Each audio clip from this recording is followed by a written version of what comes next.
I have this Would You Rather NBA Awards edition. I have a subsection for each award, and I have players that I feel like will be in the running for these awards, and you tell me who's more likely to win that award. So this is Would You Rather NBA Awards edition, Sixth Man of the Year, first award up. Tyler Hero or Jordan Poole? I'm going to go Jordan Poole because I think Klay Thompson's going to have a better year. He's going to be healthy. And I think Hero's going to end up getting that starting spot anyways. So I'm going to go Poole. I think that Hero is much better coming off the bench. Not only do I think he's much better coming off the bench, he's more comfortable in that role. And that role is you are buckets. You are our buckets guy coming off the bench, and all you have to do is be solid on defense. And I think that he's actually got himself more comfortable in that role, and I think he could have a better season this year. I'm gonna go with Tyler Hero. I can't disagree with you, OG. Jordan Poole, I know he's the hot pick right now, but Tyler Hero already had one of the best six-man years we've ever seen, and I think he's settled in that role. I'm going with Tyler Hero as well, and I think he's starting to get slightly underrated. I do. I think Tyler Hero, he's a very good player, and people tend to look at him as less than a Jordan Poole. Rib, I got a question for Rib. Rib, I'm missing something when it comes to Jordan Poole. I don't know what it is, but I all I hear is people talking to me. Jordan Poole is this, Jordan Poole is that. So he's going into year 4, right? At his apex, let's say we're in year 7. Okay. Who is Jordan Poole? That's a tough question, and it's a tough question because let me ask you this: how long are Steph, Clay, and Dre still in the league on the Warriors? I think that I don't think Dre. I don't think Steph is going anywhere. Right. I think that Clay. I think he's on the Warriors at least this season and next season. And then I think that I think at the next season, I think that they move in a different direction with Klay Thompson. So you're telling me by year 6 and then 7, Poole will have a starting spot for the Golden State Warriors, probably 5. But let's say by year 5. Okay, year 5. Let's say by year 5. I think his apex is probably a low-end all-star. I think he has that type of apex, low-end all-star. I'm cool with that. Yeah. Because the reason why I got people talking to me like, do you think I'm the question that I'm asking, because I got somebody talking to me about he's at his best season is 27, 28 a game. I'm thinking to myself, I'm like, that's Bradley Beal good. Do you think he's Bradley Beal good? I don't think he's Bradley Beal good. I don't even think the system would allow him to get 27 points a game. Right. So I can't see that. I think he's a 20 to 23 points per game scorer at his apex. I think that's what he can do. He's an efficient scorer. He has a lot of buckets. He has a nice little toolbox so far. So I think I just don't want to overrate him. That's all. I just want to make sure that I'm not losing it. No, Bradley Beal is a little crazy. I don't think he's, and I'm not a fan of Bradley Beal, but I don't think Poole is Bradley Beal. I don't think that. Okay. All right. Next 2 names: Christian Wood or Malcolm Brogdon.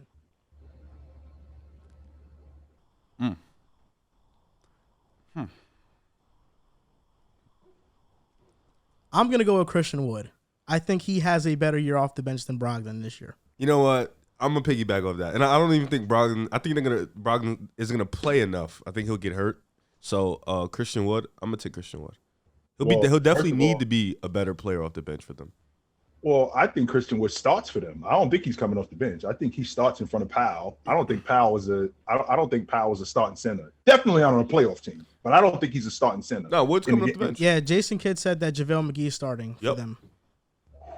Because I thought Dinwiddie and Wood are coming off the bench. I would have loved for Christian Wood to start. I would have loved for it. So if that's true, then I'm going to go with Christian Wood because I think his motor and his ability just to stay healthy, as smart as Malcolm Brogdon is, and I think he's going to be great in that Boston system, playing behind Marcus Smart, and he's going to give them different energy. The thing that concerns me with him is health. He always is banged. Yeah. He's always banged up, and not only is he banged up, Riv, he's banged up to the point where it's affecting his game. Like he's not one of those guys that plays through injury. He rolls his ankle and he's out for 3 weeks. Yeah, he's out for a long time. So I'm going to go with Christian Wood. Rookie of the Year edition, Paolo Banchero or Jabari Smith Jr.? Banchero, easy. I don't think I need to discuss this. Oh, I'm sorry. Jabari Smith, when Houston saw him drop to 3, they were doing backflips in the war room. Absolutely, man. You kidding me? I couldn't believe he dropped to 3. I was like, what?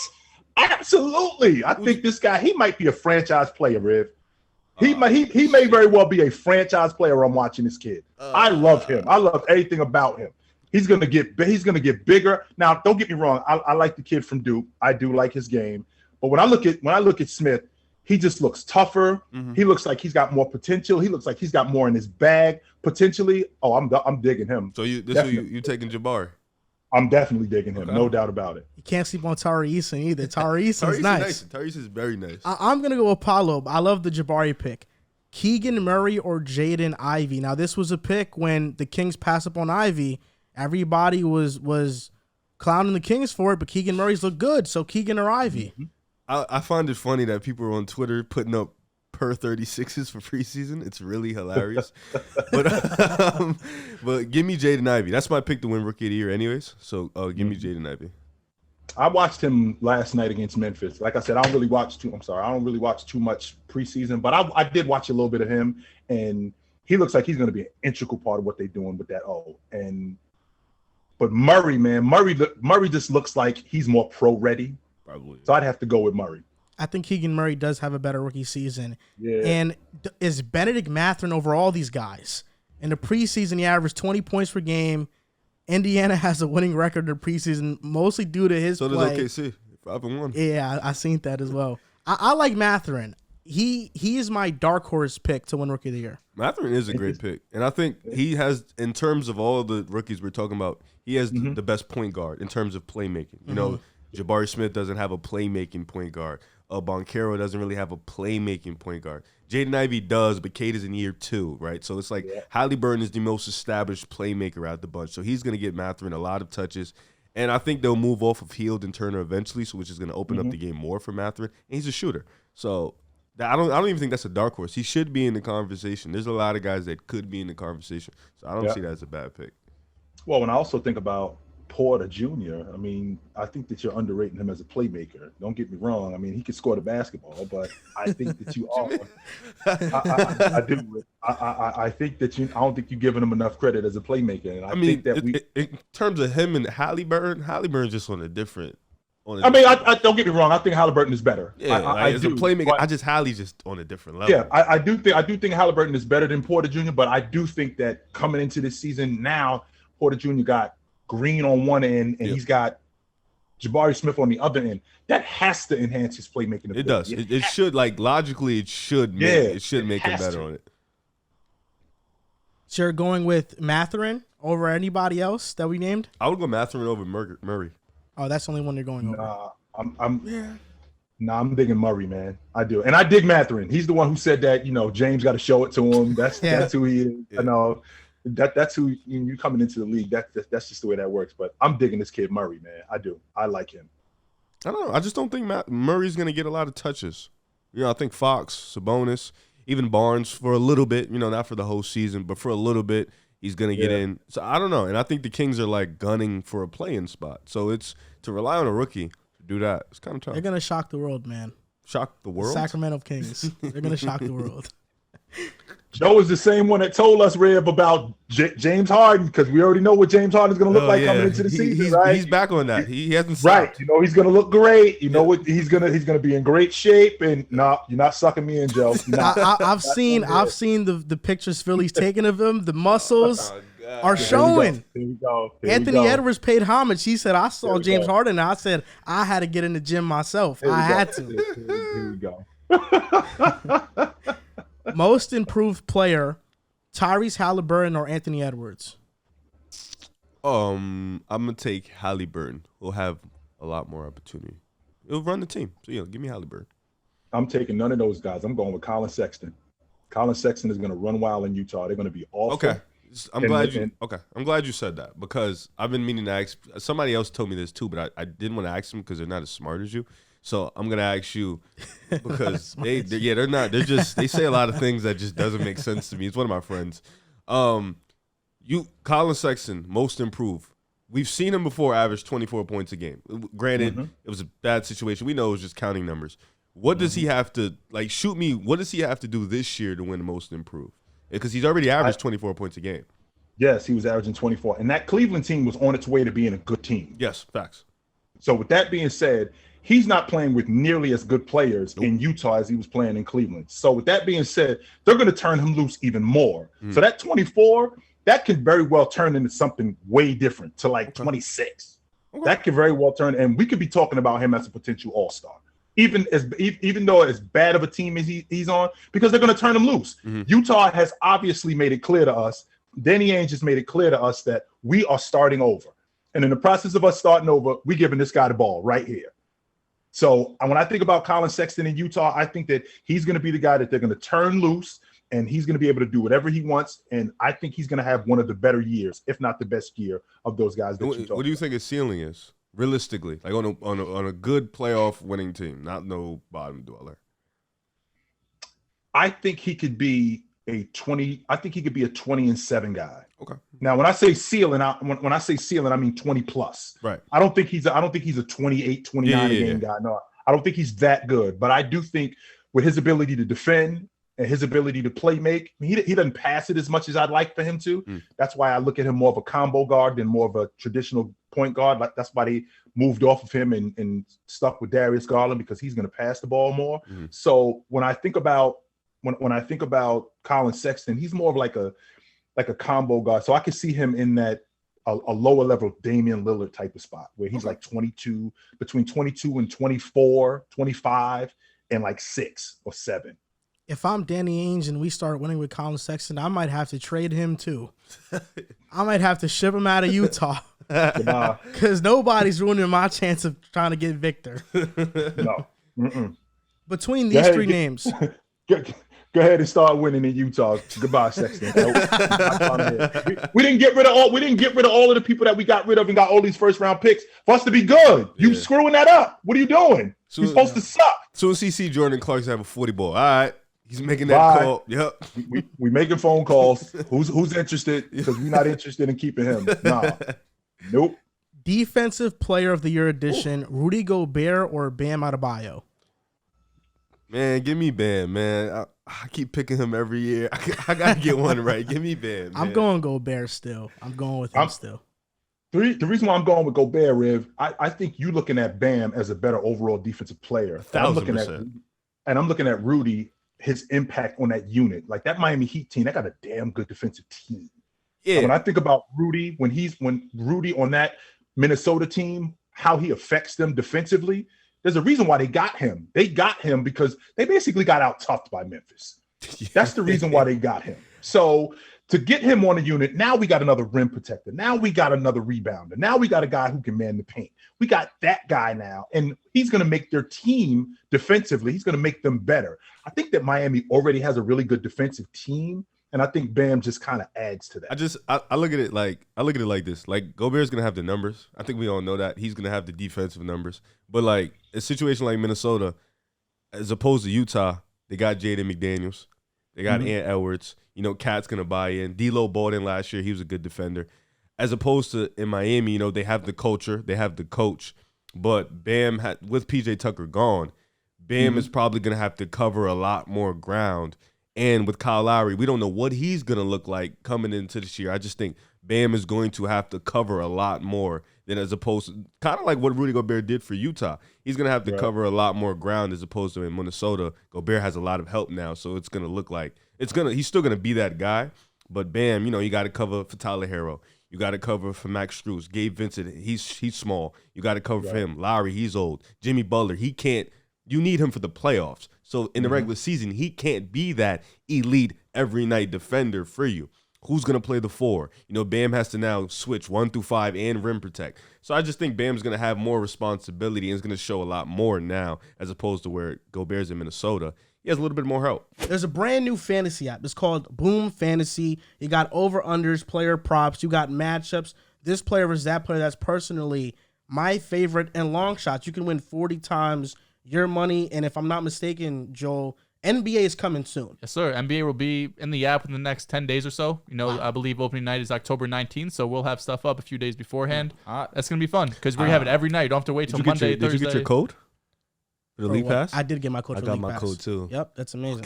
That's from 2K, right? Yes. That's tough. Amazing. That's fire. So if you guys haven't already, download the Boom Fantasy app right now. Link is in our description or in the caption wherever you're watching. A lot more help as opposed to Utah. Which I'm glad you mentioned that, because if we flip that around, so now Cat, who his best season, and a lot of people don't recognize this, but when he was at Kentucky, he played the 4. Facts. That was his. It was Cauley Stein at the 5. Yeah. Yes, it was Cauley Stein, and Cat was probably the best player in the country playing the 4. Well, now he can get back to that. Not only can he get back to that, that can make him even a more efficient defender. That can make him even more of an efficient rebounder, because now I got a guy behind me. I don't have to deal with Embiid. I don't have to deal with Joker. I don't have to deal with any of those big guys. I don't have to deal with Giannis. Embiid is going to deal with those. I'm sorry. Gobert is going to have to deal with those dudes. And when you got a guy behind you like that, so Anthony Edwards, who has already made it clear to us that he is not great as a defender. I'd like to see him become better as a defender, but Rudy Gobert makes life so much less difficult for guys when you got a rim protector behind you like that. So those guys, I think that they're going to be more in tune to play defense, as opposed to him cleaning up messes like he was doing in Utah. Yeah, he was saving them. Miami might start Omer Yurtseven though. Oh shit! At the 5. It was garbage, Riv, in Utah. When he was off the floor, I think they were 27th in the league. No, in defense. They might have been 30th. It might have been 30th. It's garbage when he's off the floor. They don't play him. He was basically the anchor of their defense. They were terrible. No, you ain't gotta tell me. I love Rudy to Minnesota because people are gonna start putting more respect on him, because they don't have the flaws Utah had defensively. So he'll be much better. He'll be much better in that situation. Now, these next 2 names, let's just act like one of these guys stays healthy. Giannis or Anthony Davis? In terms of what? DPOY. I would give me AD. Give me AD. Kind of like the same reasons for Bam. AD's gonna have to do so much for them. And if he can get back to that bubble vibe where he was that guy on the perimeter and that rim protecting guy, I think he's a better defender than Giannis when he's healthy. So yeah, give me AD for this one. Riz, are we gonna act like AD didn't have 3 rebounds 2 nights ago? 3. I don't watch the preseason, so I don't know what you're saying. Are you gonna get on the backboard? Is that what you? I know you don't want to play the 5. I already know that. You've already made that clear to us. OG, I don't know what you're saying. You're talking about the preseason. Right. I have no idea. Okay, I know you, but the fact that I know that you don't want to play the 5, you've already made that clear to us. Okay. But there's no way you can play over 30 minutes and have 3 rebounds. 3, that's it. And now, don't get me wrong, Joe. We were having a serious conversation about Giannis and AD a couple of years ago about who was better. 3 years ago. And Giannis has clearly surpassed him. So for AD to get back to that elite defensive level, I don't think it's ridiculous, but I think that Giannis is at that point, man, where as a defender, I think it's going to be hard to surpass him. I'm going with Giannis as well. And now this is the final edition, MVP edition. Luka or Zion this year? Give me Luka. Yeah. As much as I love Luka, I do think the Pelicans have a better team than Dallas. And they can finish higher in the seedings. Do you think that helps his case or hinders? I think it helps Zion if they're a higher seed and he's averaging 27 like he did in his second year. Meanwhile, if Dallas ends up in the 6th seed and Luka is 28, 9, and 9. No, if he will be 28, 9. He will be 28, 9, and 9. 28, 9, and 9. It's going to be difficult to keep him out of the conversation for league MVP. I'm not sure. I think this season Zion comes in, and I put him in the same category with Klay in terms of him just being able to hold up. I'm going to prove this year that I can hold up. Being an elite player, that's something different. I need to prove to everybody that I am good enough just to hold up and play 60, 70 games. We'll get to the elite stuff later because I think he still has time there. But if I had to pick between the 2, I'm going with Luka. Yeah, I can't bet against Luka. Joel Embiid or KD? This is another dude who can't hold up. Well, both of them. 2 of them. So it's like, who's going to stay the healthiest? This is realistically the question. I have Embiid. Well, those are for different reasons, though, Riv. They're for 2 different reasons, though. Yeah, of course. I'm going to say Embiid. No, I lied. I'm going to say Kevin Durant because I think Embiid, I think when you look at Embiid's situation, basically based off what you've been telling me, Harden's going to get back to that level. So if Harden's going to get back to that level, Embiid is going to have to do as much as we've been asking him to do. And plus, I'm predicting a Maxey another breakout year. So Embiid isn't going to have to do as much as opposed to Brooklyn. Kevin Durant's still going to have to be that guy for them regardless of the situation. So give me KD. Anybody that knows me knows that I'm out on Brooklyn. No matter what you try to sell me, I am OUT out on the Brooklyn Nets. There's nothing that you can really sell me on them right now. When I think about KD, I think that he's on the other side of the best of KD, but it's still there. No doubt about that. I think that Embiid is at the beginning of his prime, and I think he finished twice in the last 2 years. Yep. He finished second in league MVP votes. And we're gonna see a different Embiid this year. And the reason why we're going to see a different Embiid this year is because him and James Harden actually get to play the entire season. See, last year he came in the middle of the season. We really didn't know what was going on. Are we going to run the offense through you? Are we going to run the offense through me? I think that that's already been established. I think James Harden is the playmaker and Embiid is the guy on offense. So when I think about those two, I definitely think Embiid better. He's got the better opportunity to do it than KD. And plus, I'm not sure that KD is going to hold up.